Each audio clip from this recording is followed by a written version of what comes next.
A glória seja para o nosso Deus, bendito seja o nosso Deus. E para nos ensinar o caminho, temos uma apóstola, uma profeta, uma evangelista, uma verdadeira mestra, como é a irmã Maria Luísa. Boa tarde, os meus queridos irmãos e irmãs e o restante das pessoas que hoje estão nos visitando. Cumprimento vocês com muito carinho hoje. Eu sei que aqui na igreja temos pessoas de muitos lugares e eu acho que é de Santander e Boiacá. Nós aqui estamos nos reunindo, nós quisemos nos encontrar hoje para vir glorificar a Deus. Vocês vieram desde longe, mas Deus nos deu esse lugar aqui muito lindo para nos congregar e ver os nossos rostos. Isso aqui é muito formoso, vocês podem se sentar. E eu vou contar rapidamente a história, porque eu ouvi um irmão dizer que ele queria conhecer o lugar onde a igreja tinha nascido. E com certeza pode ter nascido sim aqui, porque eu conto para vocês que eu nasci em Chipatá, Santander, e eu morei lá até os 4 anos de idade. Quando eu fiz 4 anos, nós mudamos para esse povo aqui, em Sática. Eu morei aqui mais uns 8 ou 9 anos, eu morei aqui em Sática.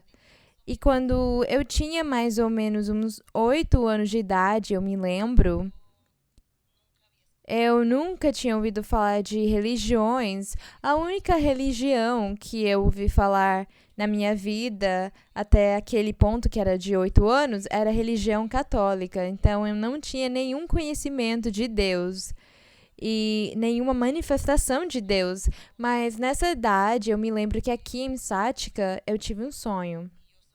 Eu sonhei com o Senhor Jesus Cristo. E eu contei isso aqui no livro de vivências, experiências. Mas para quem não leu, eu conto. Eu sonhei com o Senhor Jesus e sonhei que era o fim do mundo. Porque eu já tinha ouvido falar na religião católica que ensinavam para nós a respeito do fim do mundo, ensinavam para a gente sobre o inferno e o céu. Então eu tinha esse conhecimento e eu sonhei que era o fim do mundo. E o Senhor Jesus, ele parecia um homem normal, ele tinha uma túnica, umas sandálias, ele tinha uma coroa na cabeça. Mas eu sabia que ele era o Senhor Jesus, mesmo que eu não tinha conhecido ele desse jeito, porque na vida real eu via ele nos quadros, nas estátuas, mas eu nunca tinha visto ele como eu vi no sonho. Eu vi um homem com uma túnica comprida, as sandálias dele e a coroa dele. E eu sabia que era o Senhor e que ele estava escolhendo as almas para o inferno e para o céu. Eu tinha sido a única sobrevivente que estava observando ele nesse momento. E, de repente, ele foi falar comigo. Ele disse, me ajuda para escolher as almas para o reino. E eu disse para ele, sim, Senhor, eu vou te ajudar. Eu vou te ajudar. E eu fiz um pedido para ele em troca. E ele disse para mim que sim, que ele ia conceder o pedido que eu tinha feito para ele. Então eu disse, tudo bem, Senhor, eu vou te ajudar. E eu comecei nesse momento a trabalhar e as almas eram corpos mortos. Eu me lembro que era como um montinho de cadáveres. E ele pegava um dos corpos mortos e atirava eles ou para o céu ou para o inferno. O Senhor, ele decidia desse jeito. E quando ele me fez ajudar ele, eu lancei todas elas para o céu. Nenhuma eu mandei para o inferno. É desse jeito que nós poderíamos dizer, como o irmão disse, que a igreja nasceu aqui. Com certeza nasceu aqui porque foi o primeiro chamado que eu tive com aquela idade, 8 anos, que o Senhor me chamou para sua igreja. Eu me lembro também, depois, quando a igreja do Senhor começou mesmo, e o Senhor me deu os dons e me permitiu conhecer a Bíblia, conhecer outras religiões também. outras igrejas que não eram só a igreja católica, então eu me apaixonei por Deus, eu li a Bíblia muitas vezes e foi nesse momento que o Senhor fez promessas para mim, já quando eu era adulta, que Ele ia dar os dons para mim, que eu ia servir a Deus. E entre essas coisas, o Senhor me deu ordens e me enviou para diferentes lugares. Quando Ele deu os dons espirituais para mim, quando Ele me deu o dom da profecia, Ele me disse: vai na família tal, leva uma mensagem para eles, vai naquele lugar e leva a minha mensagem. E eu obedecia. Eu ia naquelas famílias, falava com eles, orava por eles, dava profecia para eles e Deus falava com eles. Uns acreditavam, outros não, mas eu fazia o que Deus tinha me ordenado. E um dia Ele me disse: vai para Sática. Vai para Sática e leva a mensagem para sua família, para os seus pais e muitas pessoas que vão ouvir a minha mensagem. Porque lá em Sática eu vou abrir uma igreja. O Senhor disse isso para mim. E eu tô falando faz uns 50 anos que o Senhor falou isso. Depois eu vim aqui. Logo que Deus falou comigo, eu vim imediatamente, porque eu achei que era naquela semana que Deus ia abrir a igreja, que eu vim trazer a mensagem para os meus pais, os meus irmãos, a minha família, todos eles acreditaram. E depois eu dei profecia para muitos vizinhos e amizades que nós tínhamos. Eu dei a mensagem para todos, alguns acreditaram, outros não. Mas até hoje eu acho que tem uma família que vem na igreja daquela profecia que eu dei naquela época. E eu fico muito feliz. Então, o irmão, ele realmente tem razão, dizendo que foi aqui que nasceu a igreja. Mesmo que nós começamos a nos congregar pela primeira vez lá em Bogotá, como igreja. Mas o chamado que Deus fez para mim, Ele fez quando eu morava aqui nesse povo. Então, eu agradeço o Senhor. E eu tenho um carinho, uma gratidão muito grande por esse povoado aqui e o lugar, porque eu tenho lembranças muito felizes. Agradeço o Senhor, ainda mais quando eu vejo o templo que o Senhor deu para nós aqui, fica ainda mais maravilhoso. E depois de 4 pessoas termos começado, faz mais de 50 anos, quando 4 pessoas começamos na igreja, agora temos 1.200 igrejas no mundo, nos 60 países. Agradecemos o nosso Deus. É um orgulho para nós. É um orgulho para nós e um grande privilégio que Deus tenha nos olhado com os seus olhos de misericórdia, porque estamos diante dele. Bem, rapidamente vamos meditar na palavra do Senhor, vamos abrir a Bíblia e vamos ler no Salmo 64. Vamos meditar no Salmo 64. Vamos continuar estudando os Salmos, vamos continuar analisando os Salmos, mas primeiro vamos cumprimentar os nossos queridos irmãos, as pessoas que vão assistir ao vídeo, esse vídeo daqui hoje, que estamos filmando em Sática, Boyacá, Colômbia. Cumprimento todos, Deus abençoe vocês e tomara que Deus dê chuva de bênçãos para vocês também, amamos vocês também. No Salmo 64, vamos meditar. Se lembrem que nós estivemos meditando e analisando os Salmos e lá nós achamos uma riqueza espiritual para a nossa vida espiritual, uma riqueza de doutrina. Nós aprendemos a orar, aprendemos a louvar a Deus e também nós aprendemos como é que Deus trata o homem ou como é que o homem tem que se comportar diante dele, de Deus. E no Salmo 64 diz: escuta, ó Deus, a voz de meu lamento. Aqui falava o Senhor Jesus Cristo por meio do salmista, que foi inspirado pelo Espírito Santo, falando do sofrimento dele, porque o Senhor Jesus sofreu quando ele viveu, feito homem na terra. Ele foi perseguido como qualquer ser humano. E por causa disso, ele orava para Deus e pedia para ele ouvir o seu lamento. Mas o Senhor estava dando um grande exemplo para nós também. Ele não estava orando tanto por ele mesmo, mas ele orou aqui para nos ensinar que a cada vez que nós temos um problema, uma dificuldade, uma tribulação, é para nos apresentarmos diante de Deus com toda a segurança e convicção, falando para o Senhor: Senhor, ó Deus, ouve a voz de meu lamento. O Senhor Jesus queria que nós aprendêssemos a orar, aprendêssemos a pedir para Deus como falar com Deus, porque Ele ia nos ouvir, Ele nos ouve. Esse é o ensinamento do Senhor. Não é só porque o Senhor queria se lamentar ou ele queria orar para o Senhor para ele ser livre, para ele ser liberto das perseguições do inimigo, do diabo, mas ele também queria ensinar para nós, dar esse ensinamento para nós, falando: vocês conseguem, vocês são homens e mulheres que vão conseguir orar para Deus e pedir para ele ouvir o seu lamento, a sua reclamação, e Deus vai ouvir vocês, porque todos merecem que Deus ouça vocês. É a promessa do nosso Pai. É o grande ensinamento e exemplo que o Senhor deu para nós, deixou para nós. E diz aqui: guarda a minha vida do terror do inimigo. O Senhor Jesus, ele foi perseguido pelo seu inimigo, mas ele sabia que nós também íamos sofrer perseguições desse inimigo. Então, por causa disso, ele orou aqui para nós aprendermos e quando estivermos sendo perseguidos, pedir para Deus e dizer: Senhor, me guarda, me protege, olhe o meu inimigo que está me perseguindo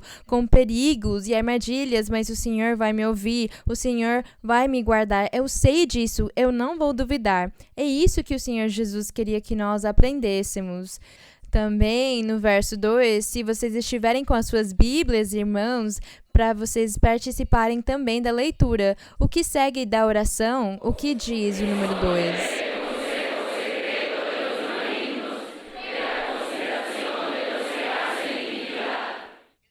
O Senhor Jesus, ele sofreu, ele foi vítima de conspirações, das conspirações dos seus inimigos que se reuniam e conspiravam contra ele para prejudicar ele. E o Senhor Jesus pensou: os meus crentes vão sofrer a mesma coisa, a minha igreja, os meus filhos vão passar pela mesma coisa. E quando eles estiverem nesses momentos de sofrimento, de tribulação, eu vou deixar esse ensinamento aqui para eles buscarem o que eu fiz e eles fazerem a mesma coisa. E aí o meu Pai vai ficar prestando atenção nas suas orações, e aí todos os problemas vão se resolver, todas as dificuldades e os perigos vão sumir. Agradecemos o Senhor por Ele nos ensinar, por Ele nos dar essas ferramentas aqui, porque o Senhor ensinou para nós que não é para nós termos medo de Deus, não é para nós termos medo de Deus, nós temos que honrar, venerar, acreditar e confiar nele, porque Ele é o nosso amigo. Glória ao Senhor! E aqui no verso 3, o Senhor continuou falando sobre as inimizades que ele tinha, inimizades que nós também íamos ter como igreja. Diz aqui que os inimigos dele, os quais afiam como espada a sua língua, lançam quais flechas suas palavras amargas para atirarem às escondidas no inocente. Eles não tinham medo de atirar. O Senhor falava: mas não se preocupem, os meus crentes e os meus seguidores, porque me perseguiram. Eu era íntegro, mas o meu inimigo me perseguiu como se eu fosse um criminal. Então vocês não se preocupem. Esse inimigo vai tentar fazer a mesma coisa com vocês, mas vocês já sabem para quem vocês têm que pedir ajuda. Glória ao Senhor! No verso 5, se vocês quiserem me ajudar a ler.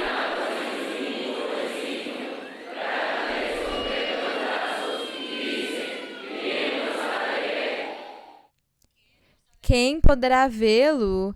Os seres humanos com certeza não iam conseguir enxergar ou ver eles quando eles conspiravam contra Deus, mas Deus estava vendo eles. Deus estava vendo o que eles estavam conspirando contra o justo.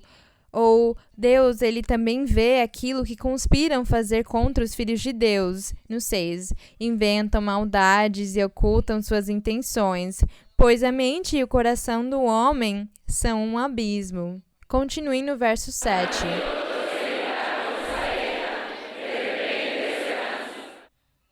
Glória a Deus! Diz aqui que Deus, ele faz a vingança contra aqueles maus que tentam prejudicar os filhos de Deus, os justos, os retos de coração. Eles fizeram eles machucaram, prejudicaram o Senhor Jesus. E ele disse, se eles perseguiram o pai de família, eles também vão perseguir os seus filhos. Então, se eles me perseguiram, eles vão tentar perseguir vocês, os meus crentes. Mas tudo vai ser resolvido quando vocês orarem para o Pai, clamarem para Ele, e Ele vai ouvir a sua reclamação. Ele vai abençoar vocês, vai fazer vocês vencerem e não vai deixar as tribulações e as dificuldades virem, porque Ele sempre vai ficar dos seus lados, ouvindo as orações e o clamor, e guardando e protegendo todos, graças a Deus. E no verso número 8 diz, suas próprias línguas os farão cair, e se assustarão todos os que os vejam. Então, temerão, diz aqui, que quando aqueles inimigos, aquelas pessoas, elas foram contra Deus, quando elas descobriram que o Senhor, ele era mesmo o Filho de Deus, o Rei, o Salvador, aí então alguns deles ficaram com medo, alguns deles se arrependeram. Como hoje também na igreja acontece com os filhos de Deus. Tem gente que vem perseguir, tentar machucar, mas um dia eles descobrem que as pessoas que eles tentaram machucar eram pessoas retas que merecem respeito, são pessoas que têm a Deus no seu coração. Então as pessoas vão se arrepender. Alguns vão se arrepender e temer e buscar a Deus, porque tudo isso aqui também vai servir para eles como testemunho. E no verso 9 diz, então, temerão todos os homens e anunciarão a obra de Deus e compreenderão suas ações, compreenderão o caminho do Senhor e compreenderão as boas obras dos seguidores de Cristo Jesus. E acontece o mesmo conosco.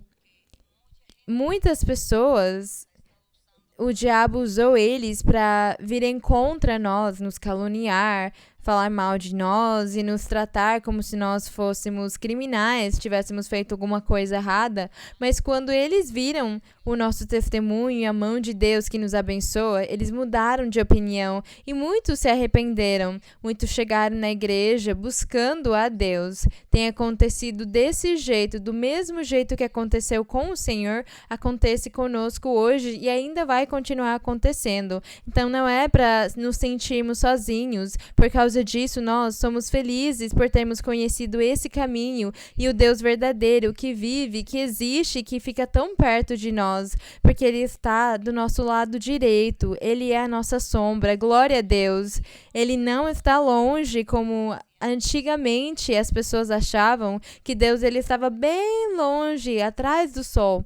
Não, Ele está aqui conosco, o Espírito dele está aqui em cada vida e em cada coração. O Senhor, Ele está aqui nos ouvindo, nos escutando e Ele também está tendo misericórdia e amor pelas pessoas que precisam, as pessoas que oram para Ele e confiam nele. Agradecemos o Rei, agradecemos o nosso Pai e vocês podem ler o verso 10.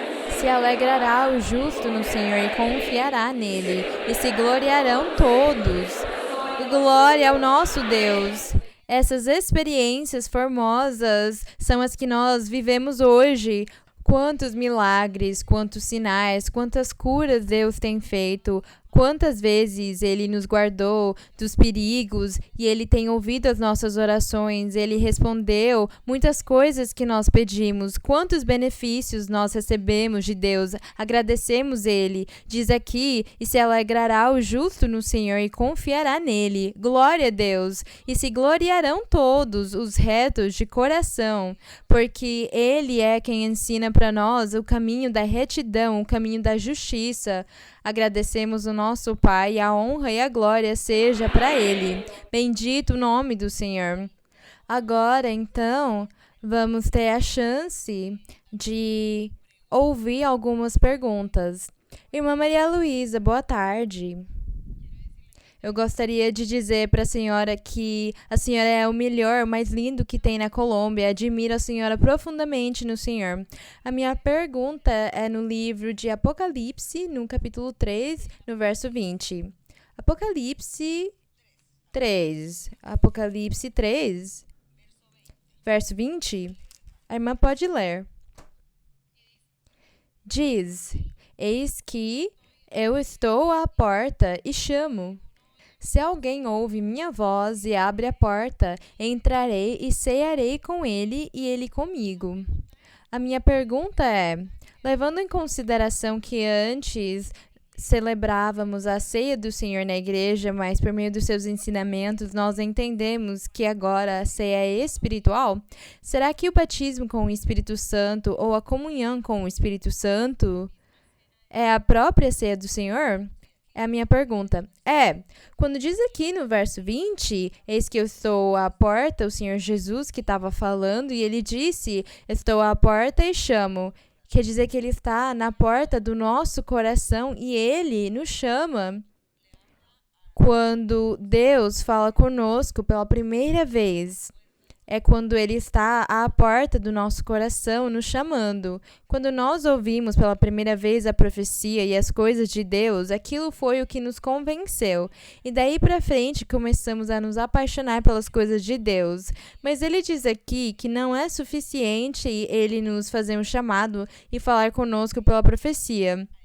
Daí pra frente, ele começa a entrar no nosso coração e jantar conosco, cear conosco, quer dizer, ter uma comunhão íntima com ele. Isso quer dizer desfrutar da doutrina, do conhecimento de Deus, mas também praticá-lo, fazê-lo na nossa vida e ver os frutos, ver a paz, a felicidade e a mudança que Deus faz em nós, a transformação, porque ele nos dá felicidade, nos dá vida nova, um espírito renovado. É isso que significa cear com Deus, jantar com ele. Ele disse que nós íamos cear com ele, quer dizer que temos uma comunhão com ele. Esse verso aqui é muito mais simbólico do que físico. E falando da ceia do Senhor, que é feita com o pão e o vinho, acaba virando uma coisa física, isso aí é uma celebração, que é uma coisa diferente, é celebrar as coisas de Deus, mas nós não precisamos ficar celebrando tanto, porque Deus sabe que nós acreditamos nele, acreditamos e nós sabemos que ele sofreu na cruz, que ele sofreu feito ser humano, e que ele morreu por nós, e que ele é o nosso Salvador. Ele sabe disso, e ele sabe que não precisamos ficar comemorando, celebrando o tempo inteiro, porque todos os dias da nossa vida nós estamos celebrando aquilo, o sofrimento que ele passou na terra. E além disso, nós desfrutamos dele todos os dias. Para que ficar tanto comemorando? Isso aí era mais naquela época, para a época dos judeus, porque eles eram muito incrédulos e eles não quiseram acreditar no Senhor. Era muito difícil para os judeus aceitar que Cristo era o Filho de Deus, que Cristo era Deus, que ele era o Salvador, que ele era o único caminho que ia levar eles para a vida eterna. Para eles era muito difícil. Então o Senhor colocou esse trabalho a mais, essa tarefa de comemorar a ceia dele, a morte dele. Mas era o Senhor querendo ver até onde eles acreditavam, confiavam e tinham acreditado no que Deus tinha pregado para eles. Era mais para os judeus, não é tanto para nós, porque nós comemoramos, celebramos as coisas de Deus todos os dias da nossa vida. Nós fazemos aquilo. Então, isso aí é viver com Deus, estar com Ele, desfrutar com Ele no sentido espiritual do que Deus é e do que Ele quer nos dar. Por causa disso, quando nós oramos e louvamos ao Senhor, nunca duvidemos que o Senhor está perto de nós, nos ouvindo, nos vendo e nos abençoando também. Vamos continuar com outra pergunta.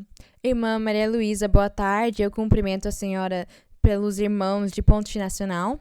E eu tenho duas perguntas. A primeira é em uns versos da Bíblia, em Hebreus 9, capítulo 9, verso número 12. Hebreus 9, no verso 12. Verso 12 e 13. Posso ler, irmã? Pode, irmão. E não por meio do sangue de bodes nem bezerros, mas por meio de seu próprio sangue, falando do Senhor Jesus, entrou uma vez para sempre no santuário, obtendo eterna redenção. Porque se o sangue dos touros e bodes e as cinzas da bezerra, aspergidas sobre contaminados, santificam para a purificação da carne, quanto mais o sangue de Cristo, o qual, mediante o Espírito Eterno, ofereceu a si mesmo sem mácula a Deus, purificará vossas consciências de obras mortas para que sirvais ao Deus vivo. A minha pergunta surgiu, irmã, porque eu analisei quando nós cantamos o hino 30, que chama Inteira Consagração, e o coro fala: Me lava no teu sangue, Salvador, me limpa de toda a minha maldade. A minha primeira pergunta, irmã, é: do que é feita ou de que jeito o ritual de nos lavar, ou como é hoje nós nos lavarmos no sangue de Cristo? É um ato que surge do nosso esforço ou é um prêmio que Deus dá para nós? E a segunda pergunta está em Números 18, no capítulo 19. Peço desculpas, Números 18, no verso 19. Posso ler, irmão, o verso? Pode, irmão.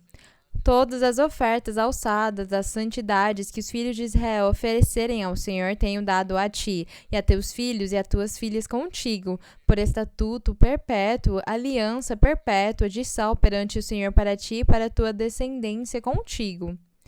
Eu investiguei ao respeito porque eu tive curiosidade sobre a aliança de sal e eu li que aquela aliança de sal no Oriente Médio significa que é um contrato ou uma transação comercial que é inquebrável e tem que ser cumprida. Significa fidelidade, integridade e força as duas partes a cumprirem a aliança. É um jeito formal de cumprir os contratos e ainda é usado lá. E eu gostaria de saber se a aliança de sal que fala aqui faz referência à fidelidade do nosso Senhor com a aliança que o povo de Israel tinha a segurança que ele ia cumprir aquela aliança. É as minhas duas perguntas, irmã. Na pergunta que o irmão faz, onde disse que fala sobre o sangue dos animais, não é? Foi o verso que você leu. Onde diz que o Senhor, quando ele entrou no lugar santíssimo espiritualmente, quando o Senhor Jesus, ele foi crucificado na cruz do Calvário, lá simbolicamente, ele entrou naquele lugar santíssimo. Vamos falar um pouco sobre o lugar santíssimo na antiguidade. O templo ou o tabernáculo do Senhor era feito de 3 partes: o átrio, o lugar santo e o lugar santíssimo. No lugar santíssimo, só o sumo sacerdote podia entrar lá uma vez ao ano com o sangue dos animais que eles iam sacrificar. O sumo sacerdote, ele entrava a cada ano naquele lugar santíssimo, ele era o único que conseguia entrar e ele falava com Deus, Deus se manifestava com ele e aí ele saía e aspergia o povo com aquele sangue.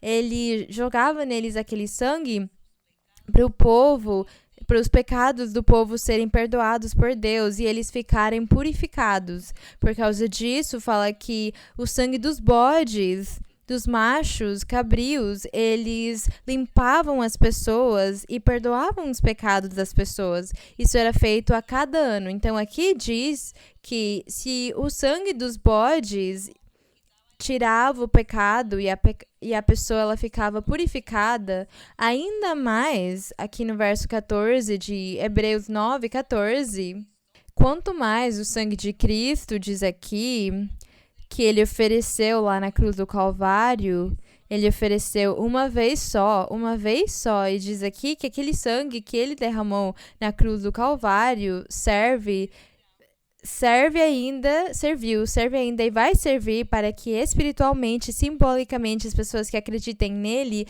sejam purificadas e os pecados delas sejam perdoadas e elas possam começar uma vida nova com Deus. Tudo isso aqui é no sentido espiritual. O Senhor Jesus diz aqui que ele purifica, que ele limpa. Então nós, aqueles que acreditamos e já estamos na igreja faz algum tempo, aqueles que recebemos as coisas espirituais, dos dons, nós consideramos que já temos sido limpados, aspergidos com aquele sangue simbólico que Cristo derramou na cruz do Calvário, porque o Senhor, ele nos aceitou, ele nos limpou, ele está nos purificando, ele está nos aperfeiçoando, ele está fazendo de nós homens e mulheres novos, com um coração perfeito e reto com ele. É isso que faz e fez aquele sacrifício na cruz. E aqui está comparando que se os animais tiveram talvez algum poder, algum tipo de faculdade, que as pessoas iam ser limpas por ter sido aspergidas com o sangue deles, ainda mais Cristo Jesus, o sangue dele ia ser ainda mais poderoso, ia nos limpar para sempre. Aqui os animais tinham que ser feitos esses sacrifícios a cada ano, mas aqui diz que Cristo ele fez aquele sacrifício só uma vez. E o irmão falou de um hino que fala: me lava com o teu sangue. Esse hino é para ser cantado pelas pessoas novas na igreja, as pessoas novas que estão chegando agora na igreja. É para eles essa música. É uma música, um hino que nós cantamos tentando ajudar aquelas pessoas que vêm pela primeira vez, as pessoas que só até agora estão conhecendo as coisas de Deus e precisam que o Senhor lave a consciência deles, limpe a vida, o corpo, o espírito deles com o sangue simbólico que ele derramou na cruz do Calvário faz mais de 2000 anos. Por causa disso, nós cantamos aquele hino. As músicas que nós cantamos na igreja, algumas são para as pessoas novas na igreja e outras músicas falam daqueles que faz muito tempo estão na igreja e já se converteram.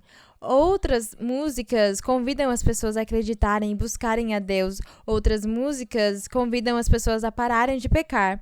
Cada música tem um tema, um assunto, mas nós cantamos todos eles, mesmo que eu já tenha passado dessa fase. Eu posso cantar para o Senhor, me lava no teu sangue, Salvador, mas eu já sei que Ele fez comigo, mas eu preciso cantar para que aquele que ainda não recebeu aquela bênção, ele ouça, cante e peça aquilo para Deus. E como o tempo inteiro tem pessoas novas vindo, recentes, que estão conhecendo as coisas de Deus, então nós vamos precisar cantar o tempo todo aquelas mesmas músicas e cada um de nós vamos receber o tema, o assunto que nós estamos passando, vivendo. Tomara que eu não tenha deixado vocês mais confusos, mas que vocês tenham entendido ao respeito daquilo que nós estamos cantando.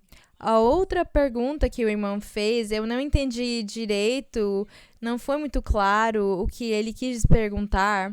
Aquilo da aliança de sal, mas qual é a pergunta do irmão? Porque ele mesmo respondeu, falando que a aliança de sal era um compromisso muito sério feito na antiguidade, e é verdade, era quase um juramento. É como hoje, quando nós assinamos e colocamos as nossas digitais e colocamos o carimbo da entidade ou da organização. Esse compromisso era desse jeito naquela época. A aliança de sal que Deus deixava eles fazerem, que queria dizer que aquilo era certeza para ninguém duvidar, para as pessoas saberem que as coisas iam ser feitas desse jeito e as regras que Deus tinha determinado tinham que ser cumpridas. O Senhor, todos os mandamentos dele, ele assinou, selou com a aliança de sal. O irmão mesmo respondeu que era uma coisa muito séria naquela época, mas hoje nós não precisamos de nada físico, nada material. Hoje o evangelho do Senhor é espiritual, o reino de Deus é espiritual. O Senhor falou: o meu reino não é desse mundo, ele é espiritual, não tem nada físico. Por causa disso, a única coisa física que tem no evangelho somos nós, mas o reino dos céus é espiritual. Por causa disso, todos nós, na vida espiritual, somos a representação daquilo da antiguidade. A antiguidade era a representação, o protótipo daquilo que ia vir no futuro. Aqueles animais, aqueles sacrifícios. Hoje somos nós mesmos. Nós mesmos somos um sacrifício vivo para Deus. E o que nós sacrificamos? A nossa carne. Por que nós sacrificamos a nossa carne? Pelo pecado, pelas coisas que são prazerosas para nós. Nós sacrificamos a nossa carne para agradar a Deus. Aquilo me dá prazer, mas é pecado diante de Deus, então eu vou me sacrificar. Não vou fazer aquilo porque eu quero agradar a Deus. Então eu sou um sacrifício vivo para Deus. Antigamente eram as vacas, os bodes, mas hoje nós somos aqueles sacrifícios. Por causa disso, agora o evangelho é no sentido espiritual, não mais material nem físico, como na antiguidade. Na antiguidade, por exemplo, eles tinham um incenso. Eram os cheiros, uns aromas que eles colocavam diante de Deus para agradar Ele. Era um cheiro grato ao nosso Deus, aquele incenso que os sacerdotes derramavam. Mas hoje, o incenso somos nós. São as nossas orações. As nossas orações e os nossos louvores para Deus é o incenso, e é por causa disso que temos que estar bem diante de Deus, para nós sermos gratos diante dele, para sermos agradáveis e Deus gostar da nossa oração e do nosso louvor. Como vocês conseguem ver, tudo que existiu na antiguidade era representação, o protótipo daquilo que hoje tem que ser o evangelho e os seguidores dele. Glória a Deus. Vamos continuar. Mais uma pergunta. Boa tarde, Maria Luísa. Eu cumprimento a senhora e as pessoas que vieram junto. Eu tenho uma pergunta da Bíblia, se a senhora me permite. A minha pergunta está no livro de Romanos, capítulo 5, verso 12. Portanto, assim como o pecado entrou no mundo por meio de um homem e por meio do pecado a morte, assim também a morte alcançou todos os homens, já que todos pecaram. A minha pergunta tem a ver com a morte que entrou pelo pecado do Adão e da Eva. Eu gostaria de saber se a morte ela já existia antes do pecado do homem, se é um espírito ou uma decisão de Deus, ou se a morte na natureza é a consequência do pecado de Adão. A morte é um espírito. A morte é um espírito. Aqui em Romanos 5,12, todos acharam? Bem, o apóstolo Paulo disse, no meio de outras coisas, disse, portanto, assim como o pecado entrou no mundo por meio de um homem, que foi o Adão, e por meio desse pecado também entrou a morte para os seres humanos. Os seres humanos que iam nascer daí para frente. Diz, assim também a morte alcançou todos os homens, já que todos pecaram. O irmão perguntou se a morte ela já existia. Com certeza ela já existia, porque é um espírito, mas antes de Adão ter desobedecido aquele espírito de morte, não tinha nenhum trabalho ainda. Não tinha trabalho, estava desempregado, com certeza estava em algum lugar escondido. E quando Adão desobedeceu, aí Deus falou pro espírito de morte, tudo bem, agora começou o seu trabalho, daqui pra frente você vai matar muitos. É isso. Diz aqui que por meio do Adão entrou a morte, fala das duas mortes, a física e a espiritual também. A física é que talvez Deus ele queria que o homem fosse eterno e ele não morresse. Mas como desobedeceu, Deus disse, então você vai morrer agora. Aí a morte física se cumpriu, mas se a pessoa morrer pecando, Deus disse também, e você vai se condenar. Então ela morre para Deus também. Mas Deus pode falar para uma outra pessoa, você vai se salvar porque você acreditou em Cristo. Então a pessoa ela vai viver para Deus na eternidade. Essa morte física e espiritual que Deus colocou ou fez trabalhar depois da desobediência do Adão. Vamos continuar. Boa tarde, irmã. Primeiro, eu gostaria de falar para a senhora que meu coração fica feliz de vê-la. Eu não achei que ia ser tão logo que eu teria essa chance. Eu tenho duas perguntas, uma da Bíblia e outra pessoal. Aquela da Bíblia está em Provérbios 8, no verso 5. Provérbios 8, vamos procurar rapidinho para todos lermos. Provérbios 8, verso que, irmã? Verso 5. Verso 5, irmã, pode ler? Aprendei, ó simples, a discrição, e vós, nécios, aprendei a ter juízo. Irmã, nos estudos bíblicos anteriores, a senhora ensinou para nós o significado de ser simples. É a pessoa que tem curiosidade para aprender as coisas de Deus, mas pela falta do conhecimento ainda não entende. A minha pergunta é que eu não entendo a relação entre esse significado de ser simples e o verso aqui. Eu gostaria que a senhora pudesse aprofundar para nós melhor. Aqui fala sobre a sabedoria, fala a excelência e a eternidade da sabedoria. Essa sabedoria que fala aqui em Provérbios 8 se refere ao Senhor Jesus. O Senhor Jesus, ele é essa sabedoria que fala no verso 1 aqui, não clama a sabedoria e de sua voz a inteligência nas alturas, junto ao caminho, nas encruzilhadas das veredas, ela se coloca junto às portas, na entrada da cidade, a entrada das portas, ela grita, E foi isso que o Senhor Jesus fez quando ele esteve na terra pregando e falando e ensinando em todos os lugares, nas praças, na praia, nos montes, embaixo de árvores, em todos os lugares ele gritava e falava para as pessoas confiarem nele, para eles serem sábios e inteligentes, que eles tinham que acreditar em Deus e buscar a Deus, que era o melhor caminho, que era o caminho para a pessoa inteligente, era confiar em Deus. Glória a Deus. Então, ele era aquela sabedoria. E diz aqui para eles, ó homens, no verso 4, ó homens, a vós eu clamo, dirijo minha voz aos filhos dos homens. Aprendei, ele disse para eles, aprendei, ó simples, pessoas que não têm sabedoria, nem conhecimento, nem inteligência. Eles não tinham, porque eles não tinham interesse, eles não ligavam, eles não se interessavam por ouvir a voz de Deus, nem fazer a vontade de Deus, nem agradar a Deus. Por causa disso, ele chamava eles de simples. Porque o homem ou a mulher inteligente, a primeira coisa que eles fazem é buscar e amar a Deus. É isso que um homem ou uma mulher inteligente fazem. As pessoas sábias, o primeiro passo deles, o que eles vão fazer na vida deles é amar e acreditar em Deus. É o começo da sabedoria, o começo do temor de Deus. Por causa disso, chamava eles de simples, porque eles estavam lá e eles não se interessavam, eles não tinham interesse em ouvir e mudar e agradar a Deus e acreditar nele, buscar ele, louvar ele, agradecer ele e levar a Deus em consideração. Eles não tinham interesse nisso, então ele chamava ele de simples porque eles não tinham nada, não tinham sabedoria, nem inteligência, nem prudência, eles não tinham nada, conhecimento nenhum eles tinham. Por causa disso, chamava ele de simples. Então ele disse, aprendei, ó simples.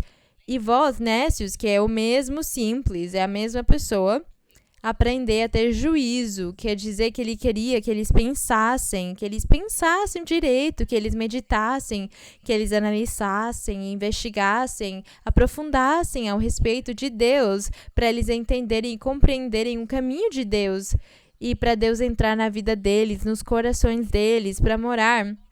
Porque faria deles homens e mulheres inteligentes, glória a Deus, é o que Deus faz mesmo. E é um convite que ele faz aqui para aquela pessoa simples, que são as pessoas, na verdade, a maioria das pessoas no mundo. Nós éramos simples, mas agora não, somos inteligentes porque estamos no caminho do Senhor, glória a Deus. Irmã, a igreja da Sática, irmã, fica feliz que a senhora esteja conosco e eu gostaria de fazer uma pergunta na Bíblia, que fica em 2 de Timóteo, no capítulo 4. Rapidamente, vamos buscar 2 de Timóteo 4, 2 de Timóteo 4, irmã. Verso 4. E afastarão os ouvidos da verdade e voltarão às fábulas. Irmã, a minha pergunta é... O que quis dizer o Senhor quando falou das fábulas? Porque a minha pergunta é porque 2 de Timóteo 4, que, irmã? Verso 4. Porque eu tive um sonho, irmã, onde a senhora falava com o Senhor Jesus pelo telefone e falou comigo e disse, irmã, fale com o Senhor Jesus. Então eu perguntei para o Senhor Jesus, eu disse para ele, Senhor, o que eu tenho que fazer para ser perfeita? E ele disse para mim, não faça o que fazem muitos dos meus filhos que falam da minha palavra como se a minha palavra fosse uma fábula. Por causa disso, minha pergunta, irmã. Dá para ver por esse sonho que as pessoas acham que a Bíblia é um livro de narrações, de contos, de novelas, de fantasia, não é? As pessoas acham, porque isso aí é as fábulas, coisas que as pessoas acham impossíveis. Aí é uma história, um continho, uma narração, uma coisinha bonitinha, a história daquele, mas as pessoas nunca pensam que a Bíblia é a palavra de Deus que tem que chegar no coração. Eles acham que é muito bonitinho o que aconteceu com tal pessoa. Aquele foi o vilão, Deus castigou ele. Mas eles não levam a sério, não acham que a Bíblia é o livro sagrado, onde Deus fala conosco e mostra para nós, pelas histórias e as experiências dessas pessoas boas e más, o Senhor está nos mostrando, está fazendo um desenho para nós entendermos o caminho que estamos andando, para nós não cairmos nos mesmos erros daquela pessoa, ou para nós também sermos abençoados pelas bênçãos que ele deu para algumas pessoas bíblicas. Deus quer que nós entendamos desse jeito, que nós pensemos, tá, é muito bonito o que aconteceu com essa pessoa, mas é porque Deus falou com ela, ele obedeceu e olhem a bênção que ele recebeu. Hoje eu vou fazer a mesma coisa, vou ouvir a Deus e obedecer e agradar a ele para que Deus possa me premiar. E quando nós vamos ler alguma coisa de alguém que fez algo ruim diante de Deus, ele fez uma coisa ruim e Deus castigou ele. Então eu vou me cuidar, eu não vou fazer a mesma coisa. Eu vou agradar ao Senhor e obedecer ele para ele me abençoar e nunca me castigar, nem aquilo acontecer comigo, que nem a pessoa que pecou. Então, Deus quer que nós leiamos a Bíblia e possamos pegar para a nossa vida espiritual, para o nosso crescimento, que nós possamos desfrutar e entender a leitura da Bíblia. Por causa disso, aqui ele fala, e olha a revelação que Deus deu para você no sonho, do jeito que as pessoas pensam sobre a Bíblia. Tem muitas pessoas que acham que a Bíblia é um livro ultrapassado, um livro que não serve mais. Eles acham que é só para a antiguidade. Eles acham que o poder de Deus acabou, que ele só foi poderoso na antiguidade e hoje ele não tem mais poder, segundo as pessoas. Porque elas acham que a Bíblia é um livro normal, mas a Bíblia é o livro mais importante porque é onde Deus fala das coisas boas e más. Ele nos ensina, é uma universidade, a melhor universidade do mundo é a Bíblia, porque ela nos ensina os valores e Deus vivifica ela, faz ela viva. Cada vez que um homem e uma mulher leem a Bíblia com temor, reverência e respeito a Deus chega naquele momento, o Espírito Santo vem e entra no coração da pessoa e na mente ele entra para ensinar e guiar ela, orientar ela e fazer a pessoa viver uma vida nova e diferente e ela ser transformada e ela mudar o jeito dela pensar. Daí pra frente, essa pessoa vai receber bênçãos de Deus e ela vai sentir a Deus na sua vida. É isso que acontece quando nós lemos a Bíblia com respeito e temor.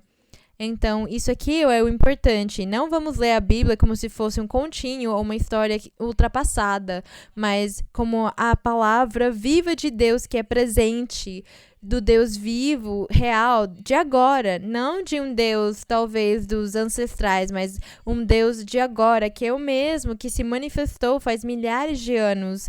E ele tem se manifestado hoje do mesmo jeito, porque ele não mudou. Ele disse que é o mesmo ontem e hoje. O que ele fez ontem, ele faz hoje e ele faz também no futuro. O que ele foi ontem, ele vai ser hoje e no futuro também vai ser. Por causa disso, fala que ele é o mesmo ontem, hoje e pelos séculos. Nós, as pessoas, a tecnologia, a ciência, tudo muda, tudo.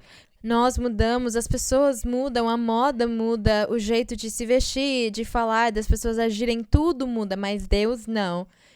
Deus é sempre igual e ele nunca mudou e o poder dele foi o mesmo desde sempre. Então vamos valorizar a Bíblia, é muito importante e é muito importante ler a Bíblia no sentido espiritual com olhos espirituais. Muitas pessoas receberam benefícios de Deus, receberam milagres de Deus só por elas terem lido a Bíblia. Deus faz um milagre na vida delas. Então a Bíblia é o livro da palavra de Deus aberta. Sempre a Bíblia, ela não é um livro ultrapassado, é Deus falando conosco, fazendo vivo cada coisa escrita na nossa vida. É isso que a Bíblia é. Vamos continuar com outra pergunta. Boa tarde, irmã Maria Luísa. Cumprimento a senhora desde a igreja de Turmequê. A minha pergunta, irmã, está no livro de Tito, no capítulo número 2, no verso número 7. Tito 2, verso 7. Posso ler, irmã? Pode, irmão. Tito 2, verso 7. Pode. Diz no verso 7, em tudo apresenta-te como exemplo de boas obras, na doutrina mostra integridade e seriedade. A minha pergunta, irmã, está na palavra seriedade, porque nós poderíamos definir a palavra seriedade como uma pessoa que é séria, que não sorri, uma pessoa que, na verdade, é meio amargurada. A seriedade... mas é que a palavra sério aqui não tem a ver com o sorriso. A palavra sério, quando diz aqui seriedade, o que quer dizer é que a pessoa tinha que ter convicção, tinha que ter segurança e convicção, tinha que ter autoridade do que ela falava, ensinava.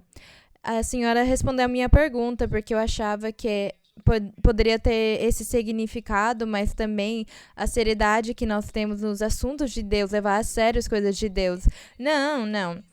Levar a sério, se você fala, eu preciso levar isso aqui a sério, quer dizer que eu tenho que ter convicção nesse assunto, eu tenho que ter certeza que é a verdade, que essa aí é a verdade, que não é uma mentira, não é um engano, é a verdade. Isso aí o que significa seriedade, ou ser sério, ou ter autoridade do que a pessoa está fazendo. Mas não tem a ver com ter um sorriso. Sorrir é diferente. Os pregadores, os pastores, eles têm que sorrir. Eu conheço muitos pastores que eu acabo indo nas igrejas e eles são tão sérios que parece que eles estivessem bravos. E às vezes eu falo para eles, irmão, mas dá para sorrir um pouquinho. Irmão, sorri um pouco. Não seja tão sério, porque os crentes podem chegar, as pessoas pela primeira vez chegam, pessoas novas, e eles tão sérios, assustam as pessoas e elas saem embora e não voltam. Então, isso aí não tem nada a ver. A seriedade não tem a ver com o sorriso. Pode continuar, irmão. Com relação àquilo, também pensei no Senhor Jesus e as respostas que ele deu para os apóstolos, às vezes parece muito forte, muito sério, e a irmã Maria Luísa disse que os pastores têm que sorrir. Eu imagino que o Senhor Jesus devia ter momentos de muita felicidade, ele até deve ter dado risada com os apóstolos, mas na Bíblia eu não tenho visto aquela parte onde ele pode ter expressado felicidade ou emoção, além dos salmos, quando ele compartilhava com os apóstolos. Eu ainda não li aquilo. Bem, é que a Bíblia fala muito pouco da relação que o Senhor Jesus teve com os seus apóstolos. A Bíblia não conta muito pra gente, conta mais quando o Senhor tinha que enfrentar os fariseus e os saduceus, os doutores da lei, que eram os inimigos do Senhor Jesus. Os sacerdotes e os líderes dos judeus eram os inimigos dele.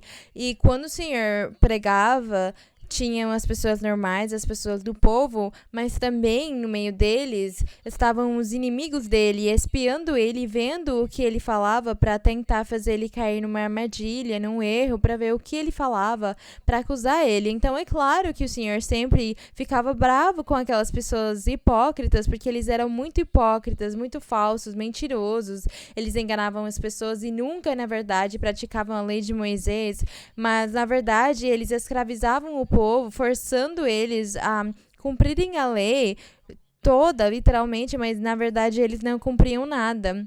Por causa disso, o Senhor ficava bravo com eles. Ele não podia ficar dando risadas com eles. O Senhor era forte com eles. Se o Senhor pudesse ter chicoteado eles algumas vezes, eu teria feito. Por causa disso, nós vemos um Senhor um pouco mais forte na Bíblia, mas é porque eles buscavam aquilo. Eles ficavam criticando o Senhor, zombando ele, acusando ele, julgando ele.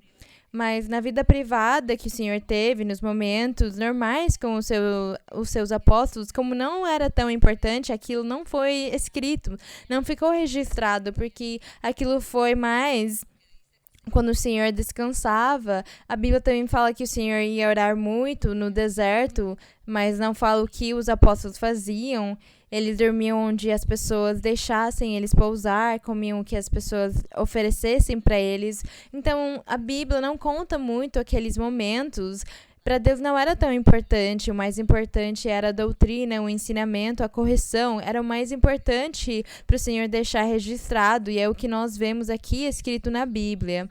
Mas se nós fôssemos ver as revelações, os sonhos, as visões que as pessoas têm, revelações que as pessoas têm com o Senhor, nós vemos um Senhor muito amável, agradável, sorridente, cheio de misericórdia, de amor, um amigo. As pessoas sonham com ele desse jeito, têm visões com ele desse jeito, como aquele amigo, falando com eles, que considera as coisas. Uma vez uma irmã, ela viu o Senhor na visão. O Senhor tinha dito para nós irmos na casa de uma família levar uma mensagem para eles, e nós fomos. E quando nós voltamos à noite e estávamos louvando o Senhor, Mesmo que o Senhor sabia como tinha ido lá, porque Deus sabe se tinha dado certo ou não no lugar que ele nos enviou, o Senhor perguntou para a irmã que tinha as visões, disse para ela: "E como foi lá naquela família?" O Senhor falando conosco como um amigo, tão formoso, como se ele fosse nosso amigo, mesmo que ele sabe tudo. E ele perguntou pra gente como que foi lá naquela família. E a pessoa foi pega de surpresa, tanto que ela disse: Senhor, foi muito bem, eles nos receberam muito bem. E aí, quando ela caiu a ficha dela, ela falou: Mas o que eu tô falando? Eu tô falando com o Senhor como se ele fosse uma pessoa normal. Então, nós vemos também que o Senhor ele deve ter tido os momentos normais dele. Porque as pessoas que obedecem e amam ele, por que o Senhor não ia sorrir para eles? É para todos. Bem, vamos continuar. Vamos continuar adiante. Então, nós falamos que o verso aqui não tem nada a ver quando diz aqui que os anciãos, os pregadores, os pastores, eles têm que ser sóbrios, sérios, sensatos, sãos na fé, no amor e na paciência. Isso aqui quer dizer que eles tivessem todos os valores e a autoridade moral para pregar a palavra do Senhor. Vamos continuar com uma outra pergunta. Boa tarde, irmã Maria Luísa. Seja bem-vinda sempre aqui à sua igreja em Sática. A minha pergunta, irmã, se a senhora me permitir, está em Neemias 8. Neemias 8. Neemias, no capítulo 8. Neemias fica antes de Jó, fica depois de 1ª de Crônicas, 2ª tem Esdras, Neemias e Ester. Depois de Crônicas, dos livros de Crônicas, temos Neemias no capítulo 8, no verso 9 e 10. Diz: Neemias, o governador, e o sacerdote Esdras, o escriba, e os levitas que faziam o povo entender, disseram a todo o povo: Dia santo é ao Senhor nosso Deus. Não vos entristeçais, nem choreis, porque todo o povo chorava ouvindo as palavras da lei. Depois lhes disse: Ide comer manjares gordurosos e bebei vinho doce, e mandai porções aos que não têm nada preparado, porque dia santo é o nosso Senhor. Não vos entristeçais, porque a alegria do Senhor é vossa força.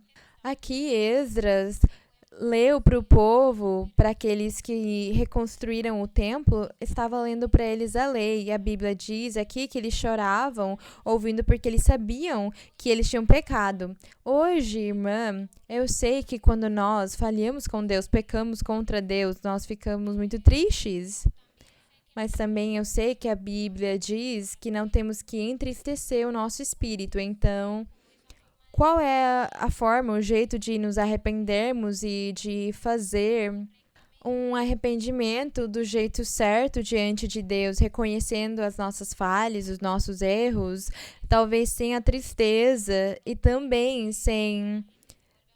Porque as pessoas, elas acabam achando que elas não têm que ficar tristes, então elas continuam pecando sem sentir nada.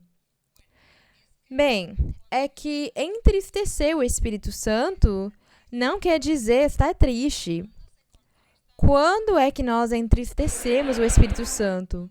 Quando uma pessoa faz o quê? Ela peca, ela faz pecado. O pecado é o que deixa triste o Espírito Santo. Então, quando diz não entristeçais o Espírito Santo, quer dizer não peca, porque quando você começa a pecar, Deus deu dons espirituais para você e você começou a pecar, então você está entristecendo o Espírito Santo. Então diz aqui que não dá para fazer isso na vida dessa pessoa, porque uma fonte não pode dar água doce e salgada ao mesmo tempo, diz a Bíblia. Então, pecar e dizer que ela tem o Espírito Santo, que ela tem dons, que ela profetiza, com certeza na igreja, aqui diz que não pode ser desse jeito. Se uma pessoa estiver pecando com Deus, o Espírito Santo vai ficar triste e Deus não vai se agradar daquilo.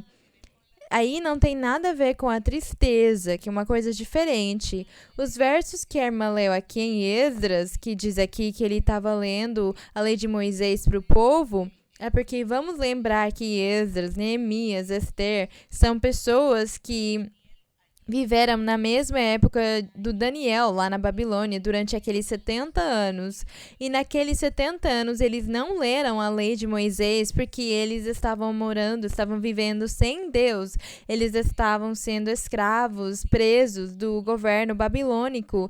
E eles duraram 70 anos desse jeito, então não teve sacrifício, nem oferta a Deus, nem leitura da lei de Moisés, muito menos celebrar os dias da santificação para Deus, nem dias para louvar e glorificar a Deus. 70 anos depois, eles voltaram para Jerusalém e começaram novamente a reunir o povo, ler a lei de Moisés, daquilo que Deus tinha falado que tinha que ser feito. Por causa disso, eles choravam, porque faz muitos anos que eles não ouviam a lei de Deus. Então, eles estavam chorando de tristeza por causa daquilo. E então, Neemias e Esdras tinham falado que iam fazer um dia santo para Deus, cantar e glorificar a Deus, ficarem alegres. Eles iam cozinhar, aqueles que não tinham comida, tinham que ser feitas porções para eles celebrarem também, porque era a liberdade que Deus estava dando para eles de novo, para eles lerem as escrituras e conseguirem se reunir novamente no templo, ou se reunir para louvar e honrar a Deus. Foi esse o momento da tristeza deles. Então, eu vou falar de novo. Entristecer o Espírito Santo acontece quando pecamos, não com a tristeza. Bem, hoje nós também podemos ficar tristes por algumas coisas, mas isso não significa que eu estiver triste porque alguma coisa aconteceu, porque o diabo fez alguma coisa, então eu vou entristecer o Espírito Santo que está dentro de mim. Não, ele fica entristecido se eu pecar. Se eu estiver triste, o Senhor vai me consolar. Só isso. Ele vai falar, não fica triste porque eu vou resolver o seu problema. Pronto. Vamos continuar com uma outra pergunta. Irmã Maria Luísa, seja bem-vinda a Boiacá. Amamos a senhora na igreja de Tunja. E eu tenho uma pergunta na Bíblia que surge em 2 livros diferentes. O primeiro é Jeremias 31, 37. Depois de Isaías, segue Jeremias. Jeremias 32, 31, 35, 37. Pode, irmão? Irmã, posso ler? No verso 35. Pode. Assim diz o Senhor, que dá o sol para a luz do dia, as leis da lua e das estrelas para a luz da noite, que agita o mar e faz bramir suas ondas. O Senhor dos Exércitos é seu nome. Se faltarem estas leis diante de mim, diz o Senhor, também a descendência de Israel deixará de ser uma nação diante de mim eternamente. Assim diz o Senhor, se os céus lá em cima puderem ser medidos e explorados abaixo dos fundamentos da terra, também eu desprezarei toda a descendência de Israel por tudo o que fizeram, diz o Senhor. Agora, eu gostaria de ler no livro de Mateus, no capítulo 21, no verso 43. Mateus, no Evangelho de Mateus, não é? Mateus 21, 43. É o final da parábola dos lavradores malvados. No verso 43, o Senhor disse: Portanto, eu vos digo que o reino de Deus será tirado e será entregue a uma nação que produza os frutos dele. Irmã, a minha pergunta é: se Deus não rejeitou Israel por eles não terem produzido os frutos, porque as promessas do Senhor não podem ser revogadas, o que o Senhor queria dizer quando falava que ia tirar o reino do povo dele?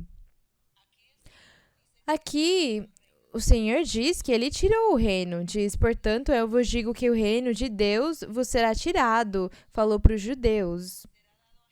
E será entregue a uma nação que produza os frutos, quer dizer, os gentios.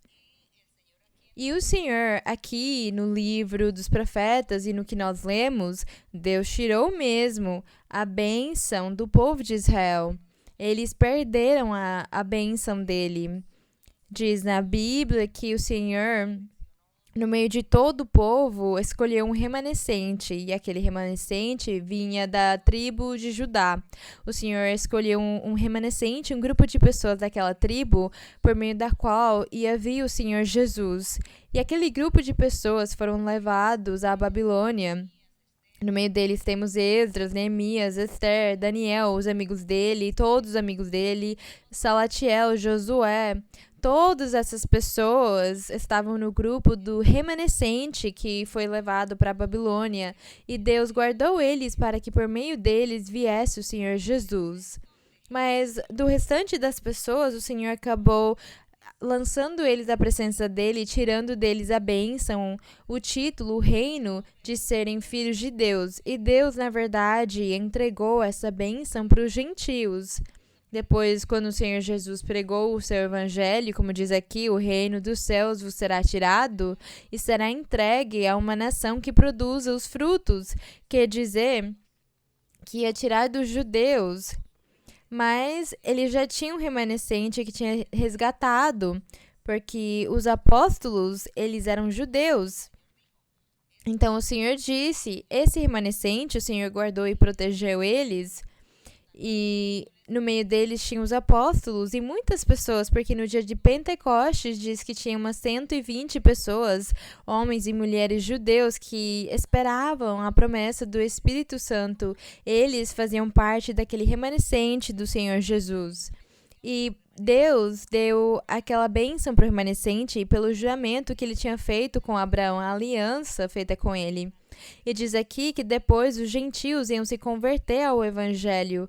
Por causa disso, diz na Bíblia que vinha a plenitude dos gentios e chamou o apóstolo Paulo, mesmo ele sendo judeu, para ser o apóstolo dos gentios. E o Senhor tirou a bênção dos judeus.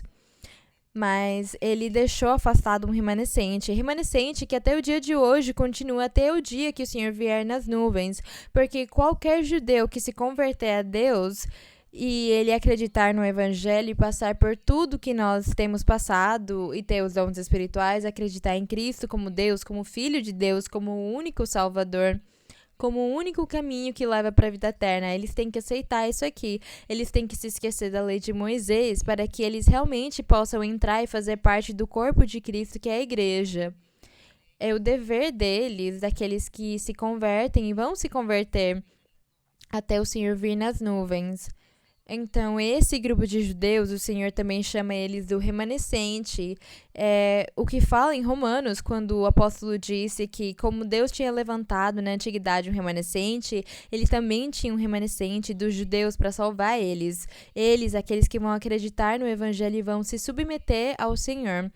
É o jeito como Deus esclarece ao respeito das suas promessas e da sua palavra e da bênção que Deus tem para a sua igreja, porque o Senhor disse, a igreja não é mais feita pelos judeus, mas pelas pessoas do mundo todo, de todas as nações que se converterem ao evangelho, eles vão ser a igreja de Cristo.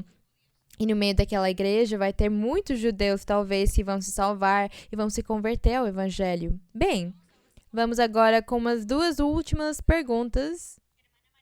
Irmã Maria Luísa, boa tarde. O Senhor continue abençoando a senhora. É uma grande alegria tê-la aqui em Boiacá e esperamos a senhora em Tunja com muito carinho. A minha pergunta é no livro de Crônicas, capítulo 6. Crônicas 1 ou 2? Primeira de Crônicas, irmã. Primeira de Crônicas, capítulo 6, no verso 31 e 32. Primeira de Crônicas 6, 31 e 32? Sim, senhora. Estes são os que Davi pôs sobre o serviço de canto na casa do Senhor depois que a arca teve repouso, os quais serviam diante da tenda do tabernáculo de reunião com cântico, até que Salomão edificou a casa do Senhor em Jerusalém, depois estiveram em seu ministério segundo seu costume. Irmã Maria Luísa, segundo estes versos, como ou quais são os requisitos para ser um músico para o Senhor? Agora que nós vemos a formosa bênção de ter uma orquestra no meio da igreja, e desde a sua experiência não só como apóstola, profetisa e mestra para o nosso Deus, mas como uma mulher que também é música, Eu gostaria que a senhora nos inspirasse desde as suas experiências musicais. Irmã, Deus abençoe a senhora e muito obrigada. Bem, muito obrigada. Aqui fala sobre umas pessoas que o rei Davi colocou no serviço de canto. E essas pessoas eram sacerdotes. Eles faziam parte da tribo de Levi. Eles eram sacerdotes, eles eram profetas. Por causa disso, diz que quando eles começavam a tocar os instrumentos musicais deles e cantar para Deus, o Espírito Santo vinha, possuía eles e eles começavam a profetizar. E no meio desses cânticos nós temos os salmos. Os salmos são aqueles cânticos que eles cantavam e tocavam nos seus instrumentos musicais. E eu falo de novo, eles eram profetas, eles eram sacerdotes. E hoje, então, eu acho que as pessoas também que gostariam, que têm o desejo, que sabem tocar instrumentos, hoje vocês também podem cantar para Deus. Cantem para Deus com as suas vozes, cantem para Deus com o instrumento que você saiba tocar. Faz isso com todo o seu coração para Deus. Na igreja, é muito difícil, nas igrejas, nós termos orquestras. Imaginem, nós temos 1.200 igrejas. Vocês acham que daria para ter 1.200 orquestras em cada igreja quando você vai precisar o diretor de música, não é aquele que leva o bastão? Também precisamos de uma pessoa para cantar, uma pessoa que saiba cantar. Precisa de muitas coisas, além de ter que ficar ensaiando o tempo inteiro o que vamos cantar. Ia ser muito tenso, muito difícil, impossível, na verdade, impossível. Na igreja, em Bogotá, nós temos alguns irmãos que eles são pastores, eles são pregadores, eles têm o dom da profecia, e são eles os que, em Bogotá, fizeram uma orquestra pequena e eles tocam os seus instrumentos, cada um. Muitas vezes eles têm cantado ao vivo para Deus, tocado ao vivo para Deus, mas como eu disse para vocês, eles são pastores e eles têm o dom da profecia. Porque não dá para colocar qualquer pessoa para fazer esse trabalho, porque seria muito fácil o diabo colocar armadilhas e tentações e tentar envolver a vida das pessoas, a vida espiritual das pessoas e fazer elas cair numa armadilha. É muito difícil, como eu disse para vocês, ter uma orquestra em cada igreja. Um irmão disse para nós uma vez que era melhor fazer uns CDs para colocar em todas as igrejas, para que todas as igrejas pudessem cantar a mesma coisa. O CD serve para guiar o canto das pessoas, porque para liderar o canto, uma pessoa precisa saber cantar para conseguir liderar toda a congregação, mas isso aí é difícil, não é tão simples conseguir pessoas que saibam cantar. Ainda mais com os cânticos da igreja, que são líricos, são cantos muito difíceis realmente, porque música lírica não é a mesma coisa que as músicas que as pessoas cantam no mundo, são mais simples. Então, é um tanto quanto difícil. Então, com os CDs, como vocês conseguem ver, é muito melhor para nós, para louvar a Deus e cada um de vocês, com a voz que tem, canta para Deus com o seu coração. Porque aqui nós não vamos exigir profissionais do canto, mas é só você cantar para Deus com o seu coração. O que eu poderia contar para vocês sobre as minhas experiências? Quando eu conheci a igreja pela primeira vez, o meu esposo, o irmão Luiz Moreno, ele disse para mim que eu precisava aprender a tocar o acordeão, a sanfona e o pandeiro. Ele me ouviu cantar porque desde pequena eu cantava as músicas rancheiras, as músicas mexicanas, eu cantava tudo que eu ouvia, eu decorava e cantava. Então eu tinha uma memória muito boa. Eu ouvi uma música pela primeira vez e eu consegui cantar ela. E desde os 5 anos eu comecei a cantar tudo que eu ouvia, todas as músicas que eu ouvia. Então, quando eu cheguei na igreja, eu comecei a cantar os coros, os hinos, e eu decorei todos eles, eu tinha na minha memória, porque eu decorei eles, e eu comecei a cantar. E o irmão Luiz Moreno gostou tanto disso, que eu cantava, e eu cantava os hinos, os coros, E ele ficou muito feliz porque ele disse: essa aqui é boa pra mim, porque ela vai me ajudar na igreja, só cantando. E aí eu comecei a estudar música, estudar a partitura, a gramática musical, porque os inários tinham as notas. Eu tinha que aprender tudo aquilo para cantar para Deus, e eu comecei a cantar no começo. Eu mesma gravava tudo no acordeão, na sanfona. Eu aprendi a tocar, depois aprendi a tocar o teclado. Eu gravava as fitas cassetes. Naquela época nós usávamos aquilo para enviar para as pouquinhas igrejas, os grupinhos que tinham começado. Eu enviava para eles essas fitas para todos cantarmos a mesma coisa. Porque de cor é difícil, as pessoas mudam a música, começam a cantar desse jeito, do outro.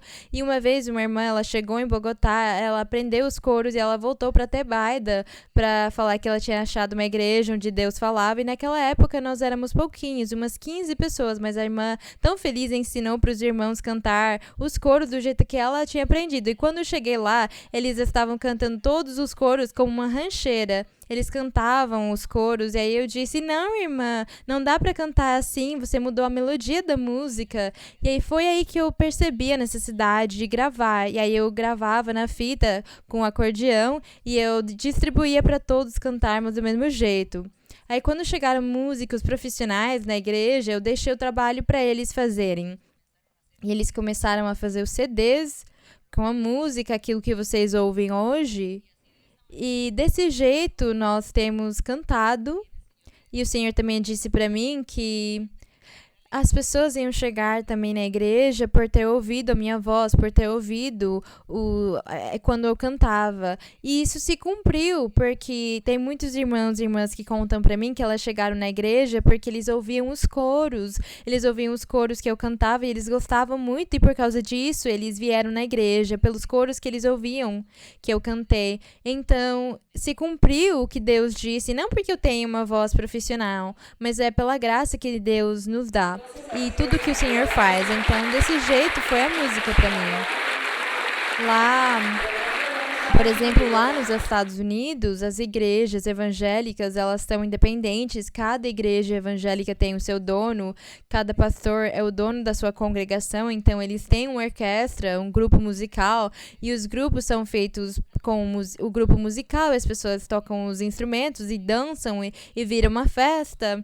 E especialmente eles conseguem convencer os jovens desse jeito, então as pessoas se acostumam com aquilo, mas quando eles vêm na nossa igreja, eles falam: mas não tem orquestra, cadê o grupo musical? Mas eu disse: por que vocês querem grupo musical? Primeiro, ouve profecia. Ouve Deus falar com você, porque Ele tem coisas ainda melhores para você do que um grupo musical. Porque como você acha que nós vamos ter um grupo musical em cada igreja? É muito difícil achar os músicos e as pessoas, o diretor, aquele que leva o bastão, aquele que vai dirigir o canto, liderar o canto. E temos tantos cultos em cada igreja, tem até 3 cultos, 5 cultos nas igrejas. Ia ser muito louco, irmãos. Então eu explico para as pessoas que é impossível, não dá. Temos que ficar satisfeitos com os CDs que temos. É o que conseguimos fazer por enquanto. Não sabemos no futuro o que vai acontecer. Eu não sei, mas por enquanto é um pouquinho mais difícil ter uma orquestra. Não é tão fácil, não é tão simples. É um trabalho muito forte, leva muita logística, mas é muito tenso. Por enquanto, nós cantamos todos somos cantores, todos vocês são cantores que cantam para Deus com os CDs, vamos ficar satisfeitos. É isso que eu posso falar sobre a música. Então, quem souber tocar algum instrumento, você tem que ter bom testemunho também. Ter bom testemunho. Lá em Bogotá, os irmãos, eles são pregadores que têm bom testemunho, então não é qualquer pessoa que pode. Verdadeiramente tem que ser pessoas que amem e busquem a Deus, aqueles que façam parte de cantar e tocar as coisas para Deus. Bom, irmãos, o irmão tinha uma pergunta, vamos ouvir a última pergunta. Irmã Maria Luísa, a Igreja de Deus Ministerial de Jesus Cristo Internacional de Sogamoso, agradecemos a Senhora por nos permitir estar diante da sua presença nesse dia maravilhoso. A minha primeira pergunta é que, na história do homem, houveram 3 mulheres que fizeram coisas importantes na humanidade. com o nascimento dos seus filhos. A primeira foi a Eva, a mãe de Caim, um homem mau que, no decorrer do tempo, matou o seu irmão Abel. Caim recebeu a maldição de Deus e a marca na sua testa, e ele foi lançado do paraíso, como fala em Gênesis 4, no verso 1 e 2. Foi expulso do paraíso. A segunda mulher foi a Rebeca, esposa de Isaque. Ela concebeu 2 filhos no seu ventre, Jacó e Esaú, que é Edom. E ele desprezou a sua primogenitura e depois recebeu a maldição de Deus, porque Deus disse: amei o Jacó e aborreci o Esaú. A minha pergunta é: se hoje uma mulher ou um lar podem nascer filhos de bênção e filhos de maldição, quer dizer, numa mesma família pode ter filhos de Deus ou filhos do diabo, uns pro bem e outros pro mal?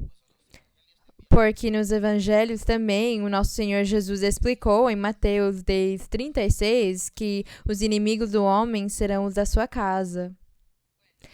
Bem, irmão, não. Não é que numa família vai nascer filhos do diabo, não é assim.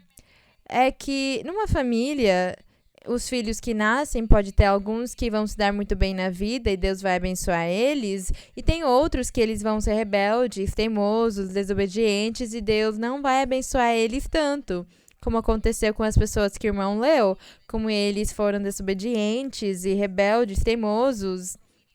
Deus acabou amaldiçoando eles, não só eles, mas as gerações deles.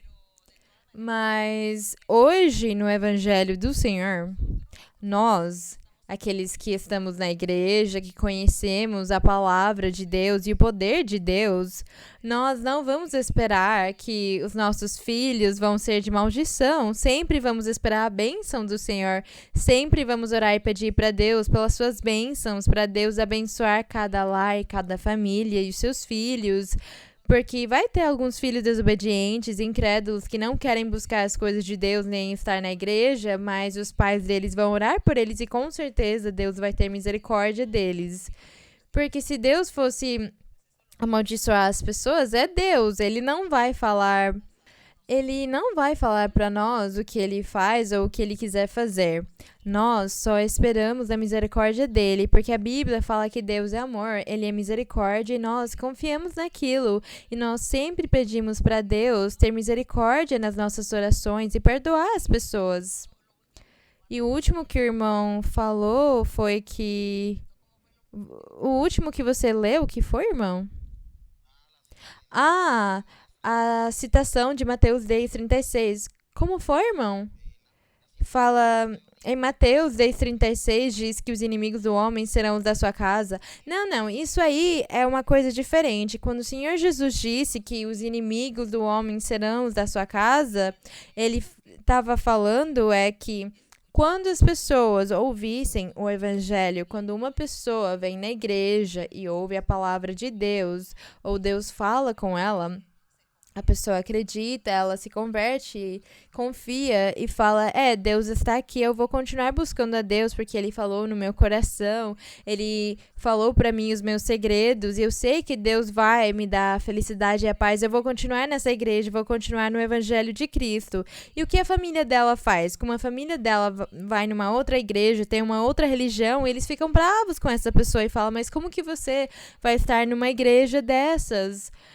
Ontem, um irmão idoso falava pra mim que a família dele, ele tem 86 anos, mais ou menos, e ele disse pra mim, a minha família proibiu pra mim, ficaram bravos comigo porque eles ficaram sabendo que eu tô indo na igreja, e eles ficaram bravos e me ameaçaram, falaram pra mim se eu continuasse indo na igreja, eles não iam mais falar comigo, nem iam me visitar, nem iam reconhecer que eu existia. E ele disse: mas eu não ligo, porque devem restar só uns 4 anos da minha vida e eu vou viver eles com Deus. Ele disse isso. Nesse momento, então, o que aconteceu? Os inimigos dele são os mesmos da sua casa, da sua família. Por quê? Por causa do Evangelho de Cristo Jesus. Então, é esse o verso quando diz que os inimigos do homem serão da sua casa. É a sua família que fica bravo com aquelas pessoas para elas virem na igreja, ameaça eles, tira a herança deles, para de falar com eles, falam: Eu vou fingir que você nem existe. Você não vai ser mais da nossa família. E ficam bravos com a pessoa. É isso que significa. O Senhor disse, fiquem prontos, se preparem, porque todos os que vão se converter vão acabar tendo problemas com a sua família. Os da sua casa vão virar os seus inimigos. É o que o Senhor disse, mas não tem nada a ver com as maldições, nem com as famílias, nem os filhos, que eles sejam filhos obedientes ou desobedientes. É normal. Só Deus sabe como que Ele vai agir com cada pessoa, e o único que nós temos que fazer é orar e pedir para Deus misericórdia. Bem, vamos ficar em pé. Vamos orar para o Senhor. Vamos orar para o Senhor e pedir para Deus misericórdia. Tomara que Deus se manifeste com milagres e sinais, que o Espírito do Senhor se manifeste nas nossas vidas. Pedimos também, vamos orar pelas pessoas que estão passando por feitiços ou falam que fizeram algum tipo de amarração, feitiço contra eles. No momento que você vem na igreja e acredita no Senhor, você não tem mais que duvidar, nem desconfiar, nem ter medo daquelas coisas, daqueles trabalhos, porque Deus vai guardar e proteger você.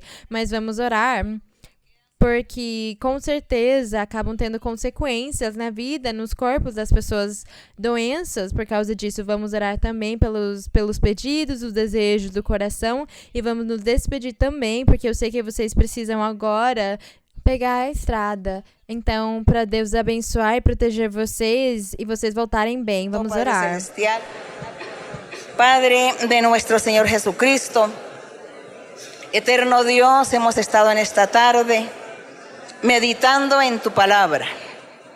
Estuvimos, Señor, leyendo este Salmo 64, Salmo maravilloso, hablando de ti, hablando de tu poder, hablando de tu amor, hablando de tu misericordia, hablando de todo lo que tú haces en la vida de cada ser. La misericordia y el amor que tú tienes para con todos nosotros. Las bendiciones, las victorias, los triunfos que nos das cada día. Tu mano poderosa, tu sombra, mi Señor, cerca de nosotros, cobijándonos, guardándonos, Señor, porque tú eres la roca en la cual nos escondemos, nos guardamos, nos protegemos, Señor. Nos escondemos detrás de ti, mi Señor, que eres nuestra roca, nuestro refugio, eres nuestro escondedero. Gracias, mi Señor, por tu misericordia, por tu amor. Te pido en esta tarde que extiendas tu mano y hagas milagros y señales. Que extiendas tu mano, Señor, sanando los enfermos, sanando toda persona enferma, todo hombre, toda mujer, los niños, los ancianos que están enfermos. Señor, extiende tu mano, Señor, sobre cada uno y sé tú sanando, limpiando, libertando toda enfermedad física y psíquica, mi Señor. Quita las brujerías, las hechicerías. Echa fuera todo poder del diablo, todo poder del maligno, toda maldición, toda atadura, toda trampa maligna. Rompe toda cadena, toda ligadura del enemigo. Quita las maldiciones del enemigo, Señor. Da alegría a cada corazón, a cada vida. Dales alegría, mi Señor. Dales gozo, Señor. Gracias, mi Señor, por tu amor. Gracias por tu misericordia, Señor. Gracias, mi Padre. Liberta, Señor. También te pido, Señor, que tú extiendes tu mano, Señor, y tú seas consolando cada corazón, cada vida, cada alma. Y te pido, mi Señor, que tú concedas los anhelos del corazón. Concede toda petición. Mira las necesidades de cada uno. Abre las puertas de bendición sobre todos, mi Señor, y bendice y glorifícate en cada uno. Gracias, mi Rey. Gracias, mi Padre. Las alabanzas para ti. Gracias, Señor. También los hermanos van a salir a viajar a sus lugares, a sus moradas, a sus viviendas, a su casa. Ellos van a viajar. Te pido que los guardes, que los protejas de todo peligro, de todo mal, de todo accidente, de toda trampa del enemigo. Guárdales y protégeles y bendíceles, Señor. En el nombre de Jesucristo, tu Hijo amado, te lo pido, mi Señor. Gracias a ti, mi Señor. Gracias, la honra y la gloria para ti. Bendito y alabado tu nombre por los siglos de los siglos. Te bendecimos y te alabamos.